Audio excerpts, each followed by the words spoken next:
Waalaikumsalam warahmatullahi wabarakatuh. Selamat siang, salam sejahtera bagi kita semua. Yang saya hormati teman-teman sekalian, marilah kita mengucapkan syukur kehadirat Tuhan Yang Maha Esa yang telah melimpahkan hikmat-Nya atas kita semua, sehingga kita semua bisa datang dan berkumpul di tempat ini dengan sehat dan tanpa kekurangan suatu apapun.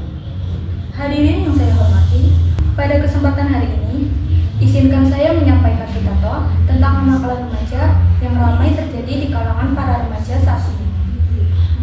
Banyak sekali bentuk-bentuk kenakalan remaja yang terjadi di era digital ini. Kemajuan dan perkembangan ilmu teknologi yang seringkali disalahgunakan, terutama di kalangan remaja, termasuk juga salah satu bentuk kenakalan remaja di era digital ini. Penyalahgunaan ini pasti akan berdampak buruk dan menjerumuskan remaja ke hal-hal yang berbahaya. Contoh konkret kenakalan remaja di era media sosial adalah saling menghujat di postingan-postingan yang beredar di aplikasi-aplikasi media sosial. Bahkan kalimat-kalimat kasar yang berisi ujaran kebencian pun sangat sering terlontar. Kita juga tidak jarang menemukan konten yang kurang pantas di media sosial dan bahkan sangat mudah sekali diakses oleh kalangan masyarakat, terutama kalangan remaja. Hal tersebut jika dibiarkan bisa berdampak pada aspek psikologi para remaja dan merugikan mereka di masa kini, bahkan di masa yang akan datang. Selain kenakalan remaja yang terjadi pada aspek digital, kalangan remaja juga sangat sering terlibat dalam hal-hal kriminalitas yang melanggar hukum negara. Hadirin sekalian, pasti sering mendengar atau melihat berita-berita di TV ataupun di media digital yang berisi tentang para remaja yang ditangkap polisi karena mengkonsumsi narkoba, bahkan mengedarkan narkoba. Tak jarang pula kita melihat sekelompok remaja yang terlibat aksi tawuran, bahkan sampai-sampai memakan banyak korban jiwa. Dua kasus ini adalah sedikit dari banyaknya contoh tindakan kriminalitas pada remaja yang kerap terjadi di Indonesia. Kasus tersebut biasanya terjadi karena beberapa faktor, seperti rasa penasaran yang tinggi untuk mencoba hal-hal yang ekstrim. Faktor-faktor pergaulan juga termasuk hal yang bisa mematik aktivitas tercela tersebut.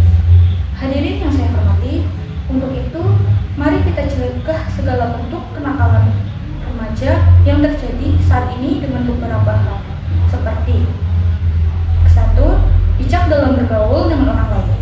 Bijak berarti selektif dan berpikir jauh ke depan saat memilih teman dan lingkungan sosial. Jangan hanya terjebak pada pertemanan yang terlihat menyenangkan sesaat, tetapi carilah pergaulan yang mendorong kita menjadi lebih baik. Contohnya berteman dengan mereka yang memiliki semangat belajar atau tujuan hidup yang jelas akan membantu kita terinspirasi dan berkembang. Yang kedua, mengetahui batasan dalam bermedia sosial. Dalam era digital, media sosial sering menjadi ladang persaingan citra dan penyebaran informasi. Mengetahui batasan artinya kita sadar kapan harus berhenti, menggulir layar, memahami risiko menyebarkan data pribadi, dan tidak mudah terpengaruh oleh tren atau konten negatif. Batasan juga berarti tidak memberikan media sosial mengendalikan hidup kita. Ketiga, menyibukkan diri dengan hal-hal positif di dunia nyata. Remaja yang aktif dalam kegiatan nyata memiliki lebih sedikit waktu untuk terjerumus ke dalam hal-hal negatif.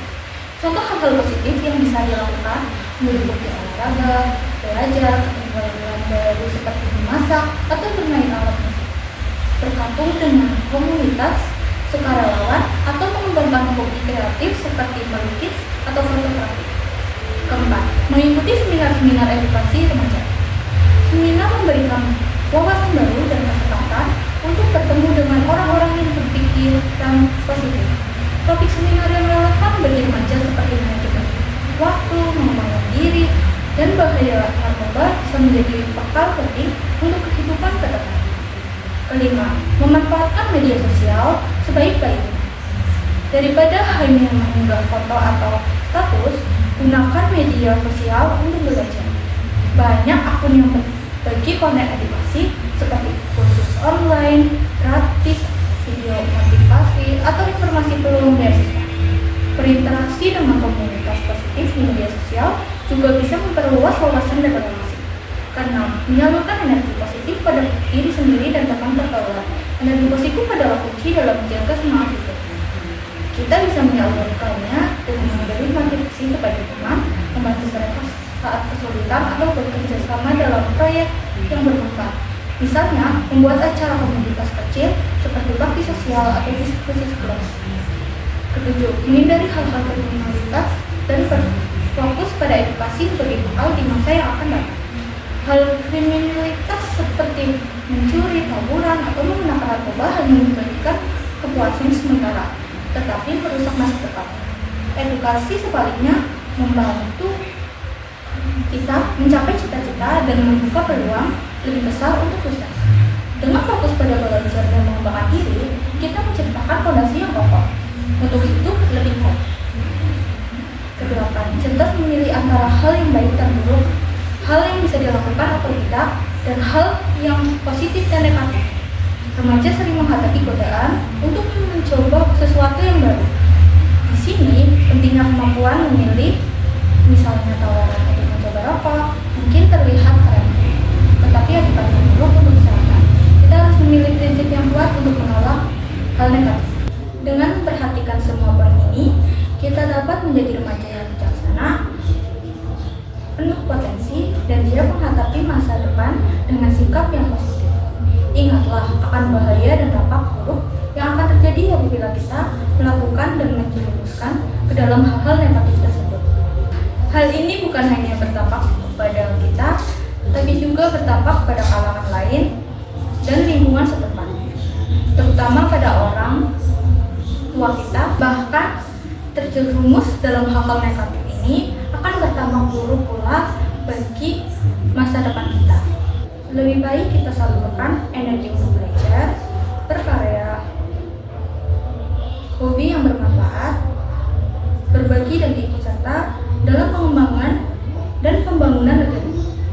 Marilah kita sama-sama menjadi remaja dan belajar positif yang sanggup menjauhi hal-hal buruk dan memfokuskan diri terhadap hal-hal yang baik serta menjadi teladan bagi kalangan masyarakat dan generasi yang akan datang. Ingat, jadilah remaja yang teladan. Buat orang-orang yang menaruh harapan padamu, jadi bangga. Mari kita sama-sama menjadi remaja positif yang akan membawa kemajuan dan dampak baik bagi negeri.